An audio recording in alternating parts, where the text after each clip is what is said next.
GS academy and NCERT solution में आपका स्वागत है। दोस्तों, इंडियन इकोनॉमी के इस वीडियो में हम आज भारत के सेक्टर्स के बारे में बात करेंगे। सेक्टर्स पे हमारा एक वीडियो पहले ही अपलोड हो चुका है, अगर आपने उसे नहीं देखा तो पहले उसे देख लें।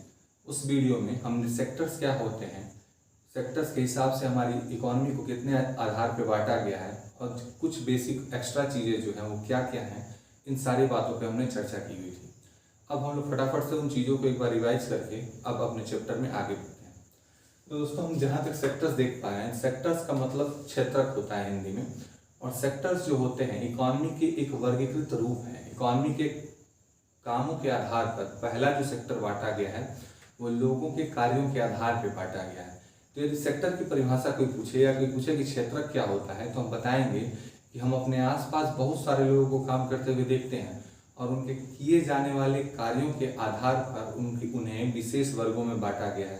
उनके द्वारा जो कार्य किया जाता है उन कार्यों को एक विशेष कैटेगरी में हम जब कैटेगराइज कर देते हैं तो वही कैटेगरी हमारी सेक्टर या क्षेत्र कहलाती है। मतलब क्या ओवरऑल कि कार्यों के आधार पर बना हुआ एक वर्ग ही क्षेत्र कहलाता है, जिसमें एक वर्ग में एक तरह के कार्य आते हों। तो उस तरह से हमने देखा था कि सेक्टर्स के हिसाब से हमारी इकोनॉमी तीन तरह के सेक्टर्स में बढ़ गई थी। पहला था हमारा प्राइमरी, दूसरा सेकेंडरी और तीसरा टर्शियरी। तीन तरह के सेक्टर्स में हमारी इकोनॉमी बढ़ गई थी। प्राइमरी सेक्टर्स में हमने देखा था कि एग्रीकल्चर से जुड़ी चीजें आ रही थी, दूसरे चीज में हमने देखा तो मैन्युफैक्चरिंग की बात हो रही थी, और तीसरे सेक्टर में सर्विस देने की बात हो रही थी, सेवा क्षेत्र की बात हो रही थी। अब इसमें एग्रीकल्चर के अलावा माइनिंग भी आ रहा था, फॉरेस्ट्री भी आ रहा था, एनिमल हस्बेंड्री भी आ रहा था। इसमें मैन्युफैक्चरिंग कंपनीज में होती हैं। सर्विस सेक्टर में जो काम किए जाते हैं, सेवाएं देने वाली, चाहे वो इंडिविजुअल सेवाएं हो या कम्युनिटी बेस्ड हो या किसी इंस्टीट्यूशन द्वारा हो, दी जाने वाली सारी सेवाएं सर्विस सेक्टर में आती है। यहाँ पे वस्तुओं का नेचुरली प्रोडक्शन किया जाता है। यहाँ पे इन प्रोड्यूस की गई वस्तुओं को मशीनरी की सहायता से किसी दूसरे फॉर्म में ढाला जाता है। यह जो सेक्टर होता है वस्तुओं का निर्माण नहीं करता है, बल्कि इसके स्थान पर यहाँ पे सर्विसेज का उत्पादन किया जाता है। इस वजह से टर्शियरी सेक्टर को, मतलब तृतीय क्षेत्र को, सर्विस सेक्टर या सेवा क्षेत्र भी कहा जाता है, इसकी सेवाओं के देने की वजह से। कौन कौन सी सेवाएं आती हैं, तो इसमें बैंकिंग आता है, इंश्योरेंस की पॉलिसीज आ जाएंगे, इंश्योरेंस कंपनी आ जाएंगी, रेस्टोरेंट वगैरह जितनी सारी हमारे इंडिविजुअल्स या फिर कम्युनिटी बेस्ड हमें सर्विसेज दी जाती हैं, वो सारी की सारी हमारी टर्शियरी में आ जाती हैं। तो ये दोस्तों थे हमारे कुछ सेक्टर्स के ओवरव्यू। हमने थोड़ा फास्ट बताया क्योंकि इससे पहले एक वीडियो हम इस पे कर चुके हैं, तो आप उसे देख लेंगे तो आपका बेस सही हो जाएगा। तो अब हम लोग इसके आगे बात करते हैं।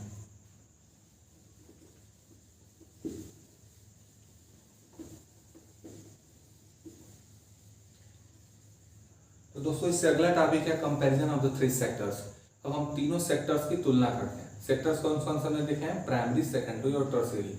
अब इन तीनों सेक्टर्स का हम तुलना करके देख लेते हैं कि कैसे कंपेयर करेंगे इन्हें, कहाँ कौन सी वस्तु बन रही है, कितनी मात्रा में बन रही है, और इसके तुलना करने से हम कर क्यों रहे हैं। कोई भी हम कंपैरिजन करते हैं तो हमारे मन में एक मोटिव होता है कि हमें करना क्यों चाह रहे हैं।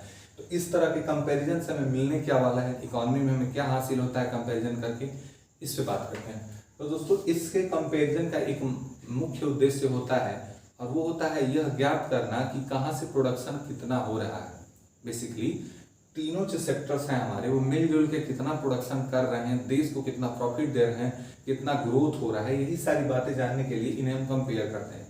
और इन्हें कंपेयर करके हम बताएंगे कि यदि इस कंट्री में इतना यह सेक्टर दे रहा है, इस सेक्टर से इतना ही प्रोडक्शन हो रही है, इस सेक्टर से इतनी हो रही है, तो यह देश विकसित होगा या विकसित होगा, किन आधारों पर होगा, यही सारी बातें हम इसमें जानेंगे। तो पहले हम जान लेते हैं कि सेक्टर्स का कंपेयर कैसे करते हैं, क्या क्या आवश्यक चीजें होती हैं जो कंपेरिजन में ली जाती हैं। तो बेसिकली जो वस्तुएं उत्पादित होती हैं उन्हें कंपेयर करने के लिए लेंगे, लेकिन इसमें एक प्रिकॉशन होता है, एक ध्यान हमें देना होगा कि हम सारी वस्तुओं को नहीं ले सकते। अब जब बात वस्तुओं की आएगी तो हम प्राइमरी सेक्टर की अगर बात करें तो हम देखते हैं कि बहुत सारी चीजें उगाई जाती हैं नेचर में, या बहुत सारी चीजें नेचर में उगती हैं, नेचर में बहुत सारी चीजें पाई जाती हैं। और यदि सबको हम प्रोडक्शन के रूप में गिनना शुरू कर देंगे तो इतनी सारी वस्तुओं को गिनेगा कौन। सेकेंडरी की बात करें तो कई सारी चीजें बनती हैं, कार्स बनती हैं, बुक्स हो गई हमारी, पेंसिल पेन या पेन पेंसिल, इतनी सारी चीजें हम लाखों करोड़ों की तादाद में बनती हैं। तो इनके एक एक संख्या, एक एक नंबर बैठ करके कौन गिनेगा कि कितनी कार बनी, कितने पेन बने, कितनी बुक्स छपी, तो इनको काउंट नहीं किया जा सकता है। काफी विशाल काम हो जाएगा कि बैठ के गिनते रहो और फिर बताओ कि इस साल इतनी किताबें बनी हैं, और फिर उसके हिसाब से बैठ के जो अपना कैलकुलेशन करना करिए। तो ये काफी लेंदी प्रोसेस हो जाएगा। और यही बात इकोनॉमिस्ट ने, अर्थशास्त्रियों ने भी समझी कि ऐसे तो हम काउंट कर ही नहीं पाएंगे, एक एक वस्तुओं पे दिले के लगेंगे गिनने, तब तो गिनते रह जाएंगे। तो उन्होंने एक ऑप्शन दिया, हमें एक सजेशन दिया कि वस्तुओं की नंबर न गिनी जाए, कितनी वस्तुओं का उत्पादन हुआ उस संख्या को न गिना जाए, बल्कि कितने वैल्यू की वस्तु का उत्पादन हुआ ये काउंट कर लिया जाए। जैसे कार अगर 2 करोड़ की बनी हुई हो, तो सीधा कंपनी को पता होगा ना कि उसने कितना प्रोडक्शन किया है, कितने रुपीस का, कितने यूनिट बिके हैं, उसका प्रोडक्शन रेट तो उसे पता होगा कि इतने का हमने सामान बनाया है। जैसे सपोज करिए एक बिस्किट का बड़ा सा गत्ता है, इसमें कई छोटे छोटे पैकेट भरे होते हैं, टॉप टू बॉटम ऐसे बहुत सारे पैकेट भरे होते हैं, बड़ा सा जो गत्ता आता है। अब इस भरे हुए पैकेट में हर बिस्किट के पैकेट पे फिक्स रेट लिखी गई होगी, सब पे कोई ना कोई रेट, एक फिक्स रेट अगर 2 रुपए मानते हैं तो इस सारे गत्तों पे, सारे पैकेट पे होगी। अब आप ये बताएं, यदि ये बड़ा सा बक्सा है तो बक्से के बाहर भी कुछ लिखा होता है, तो ओवरऑल इस पे भी कोई प्रिंट रेट लिखा होगा ना, एक प्रिंट रेट जो इन सबको कंक्लूड करके बनाया गया होगा। और यदि हम बात करने लगे, एक एक को काउंट करने लगे कि 2 रुपया इसका, 2, 4, 6, 8, 10, तो एक लंबा प्रोसेस हो जाएगा, हम गिनते रह जाएंगे। जबकि ओवरऑल इस पैकेट पे भी टोटल वैल्यू उसकी लिखी होगी कि इतने आरएस का पूरा बैग है, इतने में सारी चीजें हैं। तो यही बात समझाने की कोशिश की जा रही है कि इतने की अगर कार 2 करोड़ की बनी हो, 1 करोड़ की अगर पूरी ओवरऑल पुस्तक हमारे बुक्स बनी हो या पेन बने हो किसी एक वैल्यू पे, तो इनको कैलकुलेट करना आसान होगा, हम तुरंत जोड़ लेंगे। यदि इतना उनके प्राइजेस को लेकर के गिना जाए, मार्केट में क्या वैल्यू का वो सामान बना है, जो सामान बना के भेजा गया है उसकी मार्केट वैल्यू क्या है, यदि यह जान के हम उन्हें जोड़ लेते हैं आपस में, तो हमें इजिली चीजें मिल जाएंगी कि भैया इतने का सामान हमारा बना है। हम इजिली उस सेक्टर से उत्पादित वस्तुओं की वैल्यू निकाल सकते हैं कि 2 करोड़ का ये, 1 करोड़ का ये। इन तीनों को आपस में हम जोड़ के क्या कर लेंगे, बता लेंगे कि इतने रुपए का हमारा प्रोडक्शन हुआ था या हुआ है इस साल में या पिछले साल में हुआ था। इसको हम इजिली काउंट कर सकते हैं। अब इसमें प्रिकॉशन, सावधानी क्या बरतनी है, हम ये देख लेते हैं। दोस्तों इसमें एक छोटी सी बात है, इसको हम सबको, जितनी चीजें होती हैं इसमें, जितना प्रोडक्शन होता है, हम सबको काउंट नहीं कर सकते कि ये भी हुआ है उत्पादन तो इसको भी जोड़ लेते हैं, ये भी तो सेकेंडरी का, इसको भी जोड़ लेते हैं। हम सारी चीजों को नहीं गिन सकते। चीजों हम उन्हें गिना जाता है जिनका एक प्रोसेस होता है। जैसे कि हम उन चीजों को नहीं गिनते हैं जो इंटरमीडिएट गुड्स होती हैं। इंटरमीडिएट गुड्स क्या होंगी, चलिए समझ लेते हैं। इंटरमीडिएट गुड्स को हिंदी में मध्य की वस्तुएं कहा जाता है या मध्यमवर्ती वस्तुएं कह सकते हैं। अब मध्यवर्ती वस्तुएं क्या होंगी कि जो चीजें किसी वस्तु के प्रोडक्शन का काम करते हुए, किसी वस्तु को बनाते समय यदि कोई प्रोडक्ट बीच में यूज किया गया हो, तब उससे हम इंटरमीडिएट गुड्स कहेंगे, जैसे मध्यवर्ती वस्तुएं कहेंगे। जैसे मान लीजिए यदि कोई कंपनी एक बिस्किट बनाती है तो उसकी प्राइमरी रिक्वायरमेंट क्या होगी, सबसे पहले वो आटा वगैरह देखेगी। उसने आटा अगर लिया, गेहूं लिया, आटा लिया, जो भी, तो इसके आगे कुछ चीजें ऐसी होंगी ना जो बेसिक, जो एसेंशियल तो नहीं है लेकिन उसका प्रयोग किया जाता है टेस्ट को इंक्रीज करने के लिए।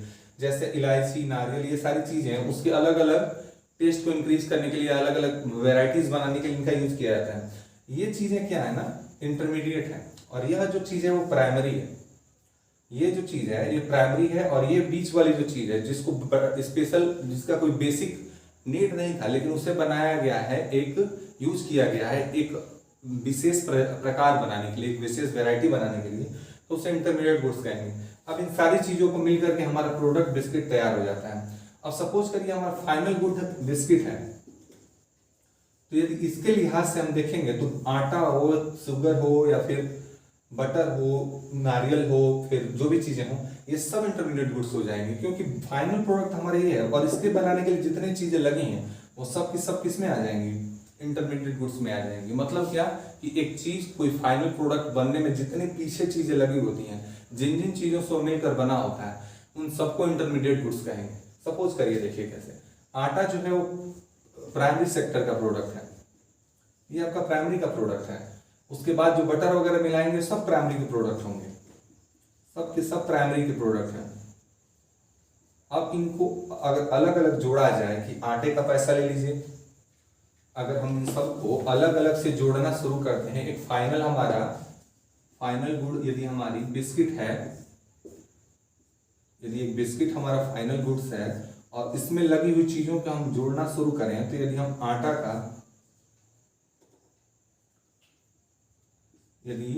आटा का कीमत जोड़ें,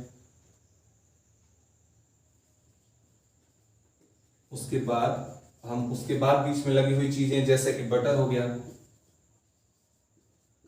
बटर की कीमत जोड़ लें, शुगर की कीमत जोड़ लें, ये सारी चीजें हम जोड़ते चले जाएं कि इसका इतना ले लेंगे, इसका 5 रुपए ले लिया और इसका 5 रुपए ले लिया, ये तीनों चीजें हमने जोड़ ली। अब इसकी कीमत हो गई 15 रुपए। तो ये तो हमारा टोटल सब प्राइमरी से था।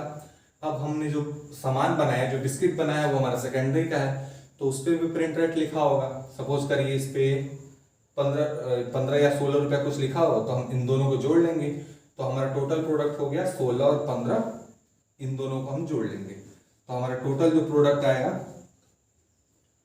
वो 31 रुपए का हमारा हो गया कि 31 रुपए का प्रोडक्शन हुआ है। अब इसमें ध्यान देने वाली बात यह है कि हमने जो बनाया है वो बिस्किट ही बनाया है, 31 रुपए का पड़ गया, लेकिन वास्तव में इस बिस्किट पे मूल्य लिखा हुआ है मात्र 16 रुपए ही, यहाँ वाला मूल्य, तो ये 15 रुपए एक्स्ट्रा कहाँ से आ रहा है? तो यही हमने गलती की है कि हम इसमें लगी हुई इंटरमीडिएट गुड्स की कीमतों को भी जोड़ रहे हैं, जबकि हम ये भूल गए कि इंटरमीडिएट जो फाइनल गुड्स होती है उसमें कंपनी उन सारी चीजों का ध्यान रख के ही उसकी कीमत निर्धारण करती है।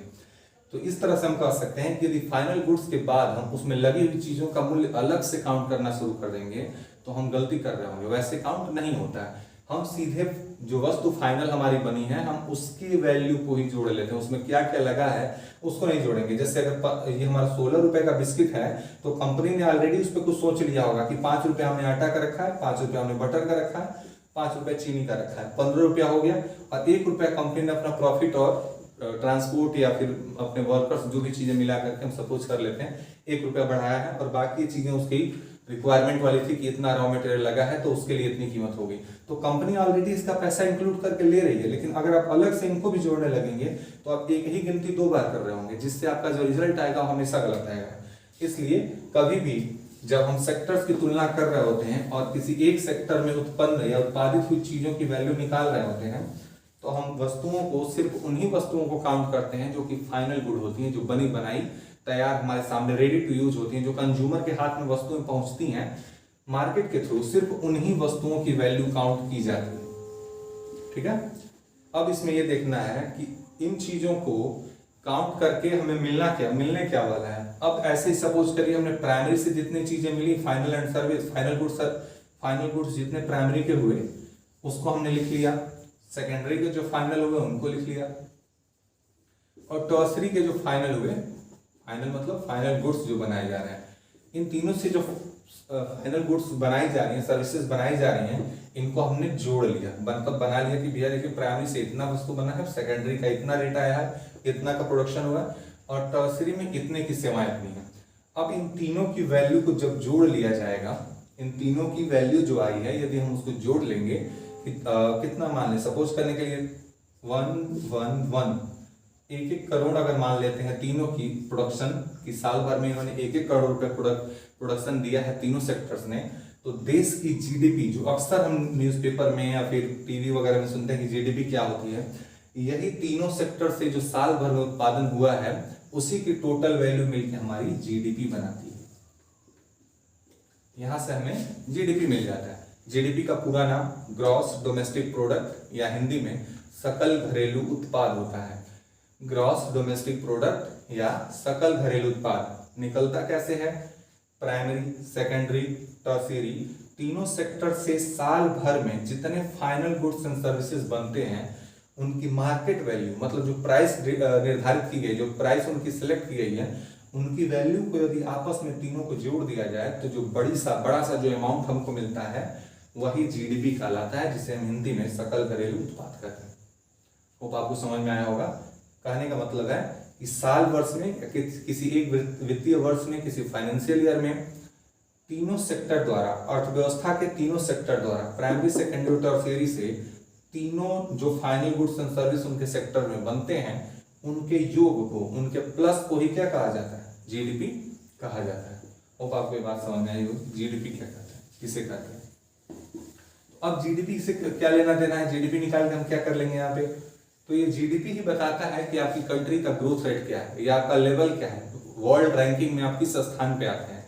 जैसे मान लीजिए किसी देश की जीडीपी अगर 100 मिलियन की है, सपोज करते हैं 100 मिलियन की यदि किसी देश की जीडीपी है, तो इसका मतलब ये हुआ कि उस कंट्री में जितने उसके तीनों सेक्टर काम के आधार पर बांटे गए ना, प्राइमरी, सेकेंडरी और टर्शियरी, ये तीनों साल भर में अपना प्रोडक्शन दे करके 100 बिलियन का स्कोर किए हैं, 100 मिलियन की उन्होंने वैल्यू का प्रोडक्शन किया है, तब जाके उस कंट्री की जीडीपी कितनी बताई गई है, 100 मिलियन। 100 मिलियन उसकी कंट्री की जीडीपी कैसे पहुंची है, तो उसके कंट्री के तीनों जो सेक्टर्स हैं, प्राइमरी, सेकेंडरी और टर्शियरी, उन्होंने एक साल में, एक वित्तीय वर्ष में, एक फाइनेंशियल ईयर में अपने क्षेत्रों में, अपने एरिया में, अपने क्राइटेरिया के अंतर्गत उन्होंने क्या किया है, इतने के वर्ग, इतने के लायक उत्पादन किया है, तब जाके वो कंट्री 100 मिलियन की इकोनॉमी वाली कंट्री बनी है। अब सपोज करिए कोई कंट्री 100 मिलियन की हो गई, कोई उससे कम 75 की हो गई, कोई 60 की है, तो इससे पता चल जाएगा कि कौन सा देश ग्रोथ लेवल में टॉप पे है। तो ऐसे जब जीडीपी की गणना की जाती है तो हम देखते हैं कि अमेरिका, चाइना, ब्रिटेन, फ्रांस, ये सारे देशों की स्थिति जो है वो भारत से अच्छी दिखाई देती है। यह देखा जाता है कि इनके जो तीनों सेक्टर्स हैं वो भारत की तुलना में ज्यादा प्रोडक्शन करते हैं। तो मतलब क्या हुआ कि यह देश भारत की तुलना में ज्यादा डेवलप है, ज्यादा प्रोडक्शन करते हैं। प्रोडक्शन प्राइमरी में, सेकेंडरी में, टर्शियरी, तीनों का साल भर का प्लस करते हैं, योग निकालते हैं तो जीडीपी बनती है। और यही तीनों साल की जीडीपी हमें, तीनों साल की जीडीपी नहीं, तीनों सेक्टर्स का योग से जो जीडीपी बनता है, यही हमें ग्रोथ रेट बताता है कि इतना इस कंट्री का ग्रोथ रेट है, या ये कितने रेट से आगे बढ़ रही है, हर साल कितना इसका रेट बढ़ रहा है, मतलब कितना, जैसे इस साल 100 मिलियन है तो अगले साल ये बढ़ के यदि 101 मिलियन हो जाता है तो कितना प्रतिशत का ग्रोथ है इसने दर्ज किया अपनी जीडीपी में, कितना ग्रोथ कर रही है। यदि 100 मिलियन था और 98 हो गया तो कितने की कमी आ रही है। ये सारी बातें दुनिया में उसका स्थान तय करती हैं कि आप दुनिया के देशों के लिस्ट में आपकी इकोनॉमी कितने नंबर पे है, मतलब आप विकसित हैं या कम, आपकी अर्थव्यवस्था भी और विकास करने की जरूरत है। यह सारी बातें हमें इसमें बताई जाती हैं। तो ये रहा हमारा जीडीपी, और इससे जरूरी कुछ बातें कैसे कैलकुलेट करते हैं, कैसे इसकी फाइनल गुड्स निकालते हैं, जीडीपी का निकालने के तरीके के साथ साथ इसका इंपॉर्टेंस क्या है। जैसे हम अमेरिका की जीडीपी सबसे ज्यादा, तो इसका क्या मतलब हुआ कि अमेरिका के जो सेक्टर्स हैं उनमें जो उत्पादन होता है वो दुनिया के बाकी देशों की तुलना में सबसे ज्यादा होता है, इसलिए अमेरिका सबसे ज्यादा विकसित या सबसे ज्यादा समृद्ध देश है। समृद्ध देश का मतलब स्ट्रेंथ के मुकाबले में कि उसकी इकोनॉमी जो है सबसे ज्यादा स्ट्रांग है, सबसे ज्यादा उत्पादन करती है। करेंसी वैल्यू, पैसा रुपए उसके पास कितना है, उसके एक सिटीजन कितना कमाते हैं, ये अलग बात हो जाती है, क्योंकि अमेरिका की जनसंख्या भी ज्यादा है। कोई देश यदि छोटा होगा और उसकी इनकम थोड़ी कम ही होगी तो उसकी जो इनकम है वो कम लोगों में कंट्रीब्यूट होगी, तो वहां के लोग ज्यादा खुशहाल होंगे। जैसे यदि कतर का उदाहरण हम ले लेते हैं तो कतर की जनसंख्या अमेरिका की जनसंख्या से बहुत कम हो जाएगी। तो यदि दोनों की खुशहाली निकाली जाएगी और इनकम निकाला जाएगा तो ये भी हो सकता है कि अमेरिका की तुलना में कतर के लोग ज्यादा कमाते हो। लेकिन क्या अमेरिका की इकोनॉमी जितनी कतर की इकोनॉमी स्टेबल हो सकती है? नहीं हो सकती, क्योंकि अमेरिका की जो इकोनॉमी है वो हर क्षेत्र में स्टेबल देखी गई है, और उसकी उतनी बड़ी जनसंख्या, उतना बड़ा एरिया होने के बाद उसने अपने प्रोडक्शन को सेट किया हुआ है। यहाँ की जनसंख्या कम इस वजह से पर कैपिटा इनकम क्या होता है ये आपको बताया गया होगा।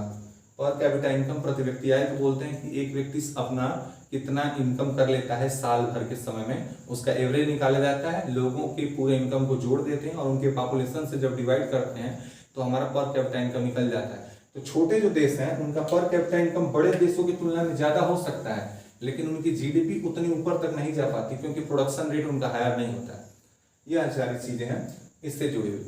अब हम आगे चलते हैं। इसमें हमारा अगला पॉइंट है कि हिस्टोरिकल चेंजेस कैसे हुए हैं हमारी जीडीपी के बीच में। ये comparison of the three sector, आपको उम्मीद है कि आपको समझ में आ गया हो। चलिए अब हम अगले टॉपिक पे चलते हैं, हिस्टोरिकल चेंजेस पे। अगला हमारा टॉपिक है हिस्टोरिकल चेंजेज। अब ये हिस्टोरिकल चेंजेस किसमें है? तो हिस्टोरिकल चेंजेस की बात हो रही है अपने सेक्टर्स में, कि सेक्टर्स में हिस्टोरिकल चेंजेस कैसे देखने को मिलते हैं। तो इसके लिए हम थोड़ा हिस्ट्री की तरफ चलते हैं। हिस्टोरिकल चेंजेस जानने के लिए हम थोड़े से इसकी हिस्ट्री देख ही लेते हैं कि आखिर कैसे परिवर्तन इतिहास में देखने को मिले हैं। तो बेसिकली काम के हिसाब से ही हमने बांटा है सेक्टर्स को। तो हम लोगों के काम की बात करते हैं। पहले हम ये जानते हैं कि जब मनुष्यों की सभ्यताओं का विकास हुआ था, हमने अपनी सभ्यताएं बनाई थी, अपनी सभ्यताओं से हम रहना, अपनी सभ्यताओं के द्वारा हम रहना जब शुरू किए थे, तो हमने सबसे पहला कार्य क्या किया था? डेफिनेटली हमने सबसे पहली बार मनुष्य जाति ने या मनुष्यों ने सबसे पहला यदि कोई कार्य किया था जिसे उत्पादन का कार्य कहा जाएगा, तो वो खेती मतलब कि एग्रीकल्चर और पशुपालन, एनिमल हस्बेंड। ये दो ऐसे कार्य हैं जो मनुष्यों के इतिहास के सबसे पुराने हैं। उन्होंने सबसे पहले जानवरों को पाला, खेती किया। नदियों के किनारे जब सभ्यताएं बस रही थी तो उन्हें पता चला कि खेती भी की जा सकती है। बार बार एक जगह से दूसरे जगह पे खाने के लिए भटकना, एक उसके जगह पे एक हम ये कर सकते हैं कि अस्थायी बंदोबस्त, एक जगह रह करके क्या कर सकते हैं, नदियों किनारे बस सकते हैं, पानी की व्यवस्था पूरी हो जाएगी। जंगलों को कुछ हिस्सों में अपनी खेती कर सकते हैं, कुछ पेड़ों को काट करके खेत बना सकते हैं, वहाँ कृषि कर सकते हैं। ये बातें हमें पहले पता चली थी। तो ये तो बहुत पुरानी बात होगी, लेकिन यह प्रक्रिया लंबे समय तक चलती आई जब तक कि कंट्री में जब तक कि देशों में उद्योग धंधों का या फिर मशीनों का विकास नहीं हुआ। अब हम यदि बात करें सन 1600 तक, 1600 या फिर 1700 तक बढ़ा लेते हैं इस टाइम पीरियड को। इस समय तक इंडस्ट्रियलाइजेशन हाथ तक ही सीमित था। हाथ से बनाए जाने वाली चीजों या अपने हाथों से किए जाने वाले उद्योग जो हम हाथ से अपने बना सकते हैं बिना मशीनरी के यूज के, सारा जो व्यापार होता था, यदि कुछ बना के बेचने वाली चीज है ना, तो हस्तशिल्प तक ही सीमित था। लेकिन 17वीं सदी के बाद, 17वीं या 18वीं सदी के बाद, 1700 से लेकर के ये जो 1900 के बीच का टाइम है, इस टाइम में उद्योगों की बड़ी तेजी से वृद्धि होती है। इस टाइम में इंडस्ट्रीज, उद्योग जो हैं, इनका विकास होता है। 1700 से लेकर के 1900 तक यदि हम चलें तो हम ये देखते हैं कि इस टाइम पीरियड के बीच में पूरी दुनिया में इंडस्ट्रियलाइजेशन शुरू हो जाती है। इंडस्ट्रियलाइजेशन को शुरुआत करने वाला देश अब इंग्लैंड माना जाता है। इंग्लैंड में सबसे पहले इंडस्ट्रियलाइजेशन शुरू हुआ था। रीजन आपको पता होगा, क्योंकि दुनिया भर के ज्यादातर देशों पे इंग्लैंड का कब्जा था और उसकी वजह से उन्हें रॉ मटेरियल पर्याप्त मात्रा में मिलते थे। उस रॉ मटेरियल को यूटिलाइज करने के लिए उनके यहाँ मशीनें बननी शुरू हुई थी और पूरी दुनिया के मार्केट पे उन्होंने उसमें कंट्रोल किया हुआ था। तो ये हमारा पता चला कि हम बहुत पहले से लेकर के 1600 तक हम खेती करते आए। छोटे मोटे उद्योग थे लेकिन वो इस लेवल के नहीं थे कि मशीनरी कहा जाए उन्हें। सेकेंडरी इसके बाद हम देखते हैं कि उद्योगों का विकास होता है 1700 से 1900 के समय तक, 1900 तक के पीरियड में उद्योगों का विकास होता है। इसके बाद भी उद्योगों का विकास हुआ है, लेकिन एक ब्रॉड टाइम लिया गया है कि यहाँ तक सिर्फ इस बीच में शुरू हो गया था। लेकिन इसके बाद का जो समय है सन 1900 के बाद और मोस्टली 1950 के बाद नई नई टेक्नोलॉजी के आना शुरू होता है। टेक्नोलॉजी का मतलब मशीनरी और डेवलप होती है और इसके साथ साथ टेक्नोलॉजी के साथ साथ सर्विसेज आनी शुरू होती है हमारी कंट्री में या पूरी दुनिया में भी। अब तक के समय में यदि देखा जाए तो, यदि हम इसे 1900 ना मान के थोड़ा सा और इसको एक्सटेंड कर लेते हैं, 1950 यदि बढ़ा लेते हैं हम इसे, 1950 से अब तक के समय में देखें तो उद्योग तो ठीक ही थे, उद्योग हमारे बढ़ रहे हैं, नो डाउट। उद्योग के साथ साथ अब ऐसी चीजें बढ़ रही हैं जो सर्विस देंगी, सेवाएं देने के लिए, सेवाएं देने वाली चीजें और ज्यादा विकसित होती हुई दिखाई दे रही हैं। जैसे कि रेस्टोरेंट का खुलना, रेस्टोरेंट के साथ साथ और नई नई चीजें जो हमारी सहायता कर सकती हैं, इंटरनेट का आना, कंप्यूटर का आना और छोटी छोटी चीजें जैसे कि कम्युनिकेशन के साधनों का डेवलप हो जाना। तो ये सारी चीजें हमारी सेवाएं हैं। ये जो वृद्धि हुई है पिछले 10 से 20 या 30 सालों में, ये जो ग्रोथ आया है, ये इधर का टाइम है। तो यदि हम मोटे मोटी देखते हैं, उनके टाइम के हिसाब से देखें तो पुराना काम हमारा एग्रीकल्चर था। तो उससे हमें पता चलता है कि जब तक खेती चल रही थी, एग्रीकल्चर चल रहा था, तो मोस्टली लोग कहाँ जुड़े होंगे, इसी सेक्टर में जुड़े होंगे, मतलब प्राइमरी सेक्टर में जुड़े होंगे। जब तक मशीनरी वगैरह नहीं थी, जब तक उद्योग धंधे नहीं आए थे उतनी संख्या में, तब तक जो सबसे ज्यादा लोगों का जुड़ाव था वो किस सेक्टर से था, वो प्राइमरी सेक्टर से था। इसके आने के बाद जब उद्योग आ गए तो मशीन आने शुरू होते हैं। मशीनरी जब आती है तो यहाँ से कुछ लोग कहाँ शिफ्ट कर जाएंगे, मशीनरी की ओर, कंपनियों में काम करने कुछ लोग चले जाएंगे। तो अब जो सबसे ज्यादा कंसंट्रेशन यहाँ था, उत्पादन जो ये लोग इवेंट के यहाँ ज्यादा कर रहे थे, अब ये जब कंपनी में आएंगे तो यह सेक्टर ज्यादा इंपॉर्टेंट हो जाएगा प्राइमरी की तुलना में। इससे प्रोडक्शन रेट ज्यादा बढ़ जाएगा।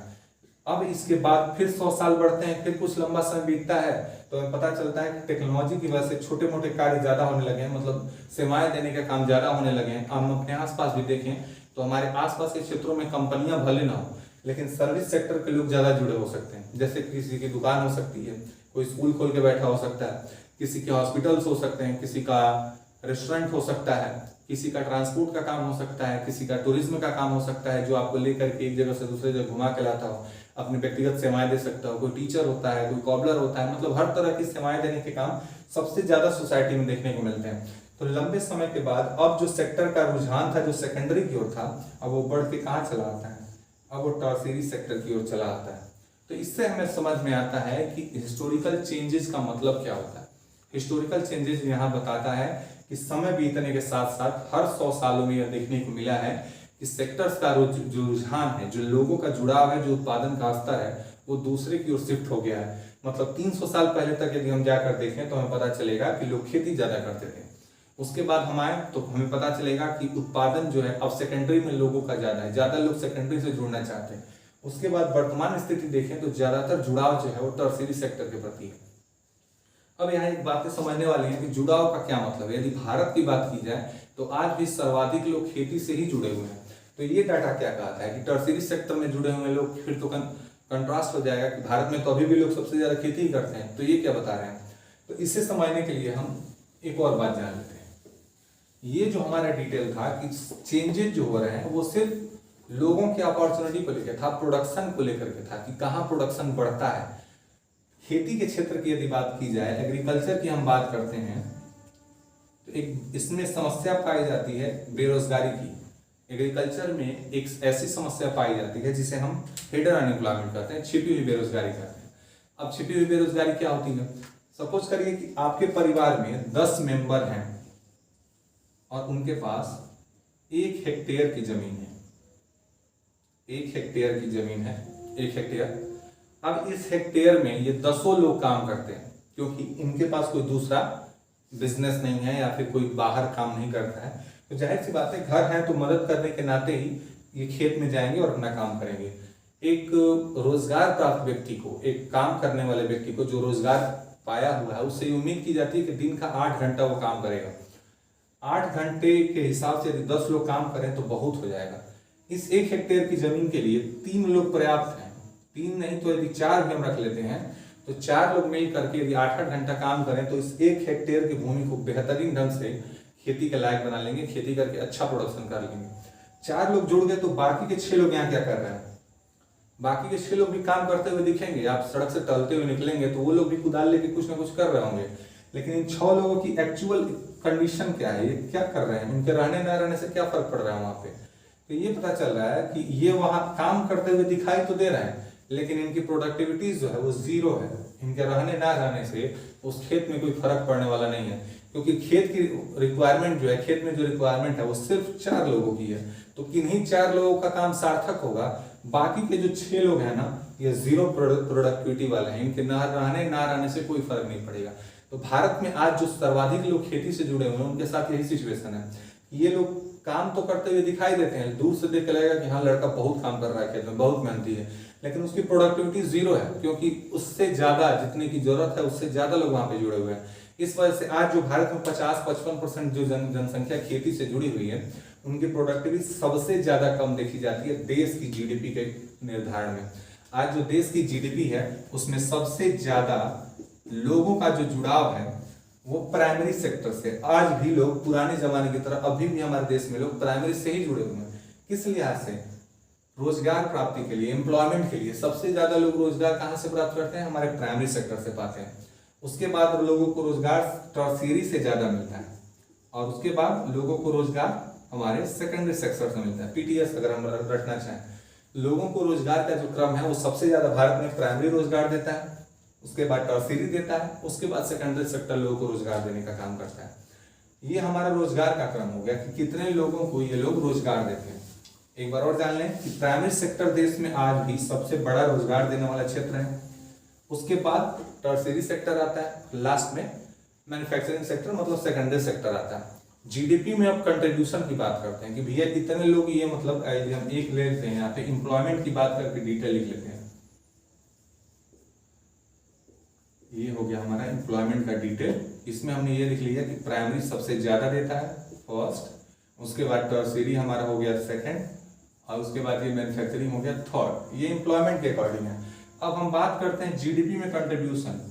जीडीपी में कंट्रीब्यूशन के अकॉर्डिंग किसका रेट किया है, तो हमें पता चलेगा कि सबसे ज्यादा जीडीपी में आज जो कंट्रीब्यूट करता है वो टर्शियरी सेक्टर है। टर्शियरी के बाद सबसे ज्यादा जो कंट्रीब्यूट करता है वो हमारा सेकेंडरी सेक्टर है, और सबसे कम जो प्रोडक्शन रेट है, सबसे ज्यादा जो प्रोडक्शन नहीं सॉरी जीडीपी में जो कंट्रीब्यूट करता है वो हमारा प्राइमरी सेक्टर है।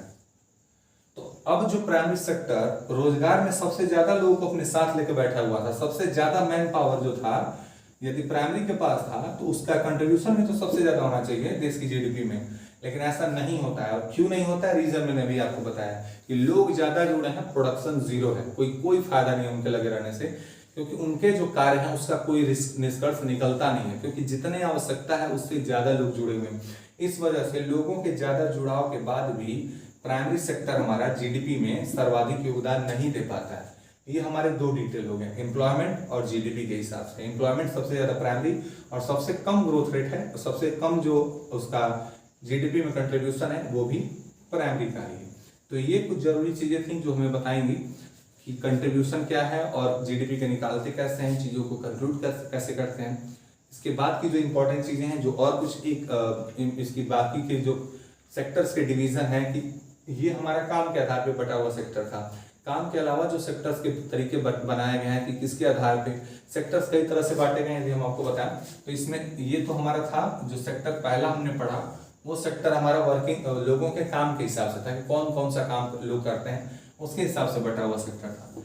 अब इसके बाद जो हम पढ़ेंगे वो हमारा सेक्टर होगा लोगों के काम करने के दौरान मिलने वाली सुविधाओं या फिर उनके वर्किंग कंडीशन के हिसाब से जो सेक्टर बांटा गया है वो कितने प्रकार का होता है। उसके बाद हम ये देखेंगे कि जो रोजगार के अवसर लोगों द्वारा दिए जाते हैं, जिन फॉर्म्स में, जिन इंस्टीट्यूशन में या जिन कंपनीज में, उन पे कंट्रोल किसका होता है, मतलब कि ओनरशिप के हिसाब से सेक्टर के क्या डिवीजन है उनके बारे में जानेंगे हम। और इसके साथ ही साथ जो बची कुछ जरूरी बातें होंगी वो नेक्स्ट वीडियो में हम कंक्लूड कर लेते हैं और ये चैप्टर हमारा समाप्त हो जाएगा। आज के लिए इतना ही। इस वीडियो में से इस आज के लेसन से, आज के टॉपिक से यदि कोई भी सवाल आपका हो तो कमेंट में बताएं। वीडियो अच्छी लगी हो तो लाइक करना ना भूलें, साथ ही साथ चैनल को सब्सक्राइब करें।